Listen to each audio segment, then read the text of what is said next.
Αριθμοί που κουβαλούν μυστήριο. Αριθμοί που χωρίς εξήγηση μας προκαλούν φόβο. Για τον Άιρτον Σένα αυτός ο αριθμός ήταν το 42. Ήταν το νούμερο με το οποίο ξεκίνησε να αγωνίζεται και να κερδίζει. Μα κάποτε του εξήγησαν κάτι. Στα Ιαπωνικά το 4 είναι σι και το 2 είναι νι. Μαζί, συνή, σημαίνει να πεθαίνεις. Από εκείνη τη μέρα, ο Σένα φρόντισε να αποφεύγει αυτό το νούμερο. Δεν το ήθελε πάνω του. Δεν το ήθελε κοντά του. Ήξερε κάτι ή ένιωθε. Και μπορεί η μοίρα να είχε ήδη χαράξει το τέλος του. Ίσως ο αριθμός που απέφευγε θα τον περίμενε κάπου, στην Ήμολα. Αν ο Άιρτον νικούσε στον αγώνα στον οποίο σκοτώθηκε, θα είχε συνολικά καταφέρει, μαντέψτε, 42 νίκες στη Φόρμουλα 1. Ήταν αρκετά πιθανό να καταφέρει να νικήσει τον αγώνα αυτό.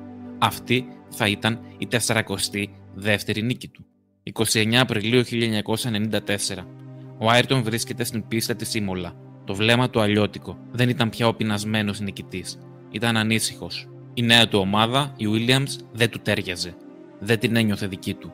Η ομάδα που τελικά θα τον πρόδιδε, όχι μόνο μέσα στην πίστα στερώντας του τη ζωή του, αλλά και στο δικαστήριο, φτύνοντας στον τάφο του. Από κεκτημένη ταχύτητα πήρε μερικά ακόμα πρωταθλήματα μέχρι να μην θυμίζει απολύτως τίποτα από τις παλιές της επιτυχίες. Η Williams διέφερε από τη McLaren στον τρόπο διοίκησης. Ήταν αυτό που λέμε ένα αποστηρωμένο περιβάλλον. Η σχέση των οδηγών με την ομάδα ήταν πάντα κρύα.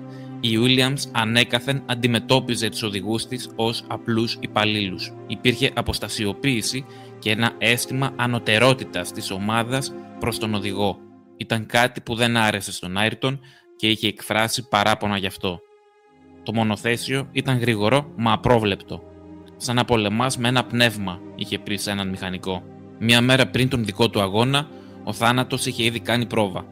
Ο Ρόλαντ Ραντζεμπέργκερ σκοτώθηκε στα δοκιμαστικά. Ο Σένα πήγε μόνος του στο σημείο και έκλαψε. Κυριακή. Η Ήμολα φωτεινή, μα βαριά. Ο Σένα μπαίνει στο μονοθέσιο. Δεν μιλάει, μόνο προσεύχεται. Βάζει τη ζώνη του και κατεβάζει το κράνος.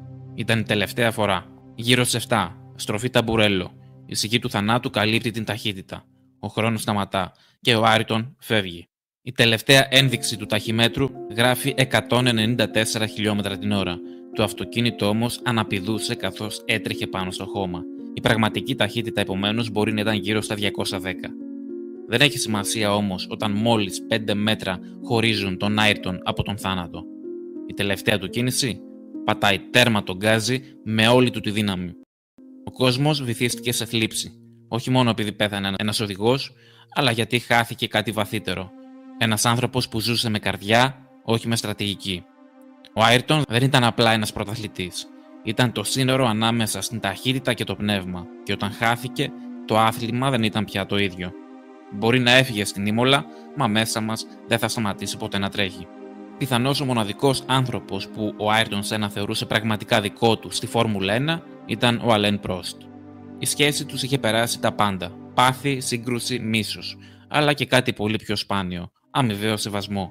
Βεβαίως, ο Πρόστ επουδενή δεν διετέλεσε μόνο το θύμα και ο Άιρτον δεν υπήρξε μόνο ο κακός της ιστορίας. Δεν εκπλήρωσαν καν τους ρόλους τους ως λογική από τη μία και συναίσθημα από την άλλη. Είναι πολύ συχνό οι φαν της Φόρμουλα 1 να αντιμετωπίζουν ισοπεδωτικά τα θέματα, ειδικά των οδηγών, χωρίς να αφήνουν γκρίζες περιοχές για αμφιβολία. Έτσι λοιπόν, πολλοί έχουν στο μυαλό τους τον Άιρτον ως το συναίσθημα και τον Πρόστ ως τη λογική. Δεν ήταν έτσι όμως η πραγματικότητα. Αν και Νότιο-Αμερικανός, ο Άιρτον ήταν εξίσου ψυχρός με τον Πρόστ, ενώ ο Γάλλος καθόλου σπάνια εμφανιζόταν τόσο αγχωμένος, ώστε έτρωγε ψυχαναγκαστικά τα νύχια του έως πολύ βαθιά μέσα στο δέρμα των δακτύλων του. Λίγες ώρες πριν το θάνατό του, ο Σένα ζήτησε να καταγράψει έναν γύρο ζωντανά για την τηλεόραση. Περιέγραφε τεχνικά ήρεμα. Μέχρι που σταμάτησε. Είπε: «Θα ήθελα να στείλω έναν χαιρετισμό στον καλό μου φίλο τον Αλέν. Λύπης σε όλους μας, Αλέν».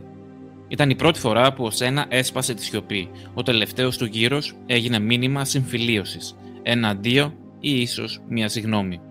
Μόνο εκείνος κατάλαβε ακριβώς τι σήμαινε. Γιατί μόνο εκείνος ήξερε τι κουβαλούσε ο Άιρτον στην καρδιά του εκείνη την ημέρα. Πέρασαν 31 χρόνια, μα κάθε φορά που βλέπουμε έναν οδηγό να τολμά στη βροχή, τον θυμόμαστε. Κάθε φορά που ακούμε έναν κινητήρα να ουρλιάζει σε μια πίστα, είναι σαν να ψιθυρίζει το όνομά του. Ο Σένα δεν ήταν απλώς ταχύτερος. Ήταν αληθινός και η αλήθεια δεν πεθαίνει. Μόνο σιωπά για λίγο. Άιρτον Σένα, ο άνθρωπος που νίκησε το χρόνο, ακόμα και όταν εκείνος τον σταμάτησε. Γιατί μερικοί δεν γεννήθηκαν για να ζήσουν πολύ. Γεννήθηκαν για να μείνουν για πάντα.